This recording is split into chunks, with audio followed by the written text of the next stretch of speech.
Hey everyone, welcome back to another quick how-to. In this video, we're going to show you how you can fix your iCloud sync is stuck or syncing post problem on your iPhone. So first up, we will then need to open up your settings. And the first method that we can do to fix this issue is by making sure that you have the stable internet connection. So if you have the stable internet connection and cellular data, you can basically swap or transfer it into cellular data.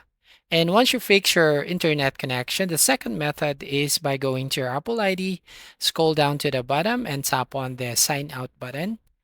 And here, once you tap on the sign out, then you just have to sign in back with your Apple ID.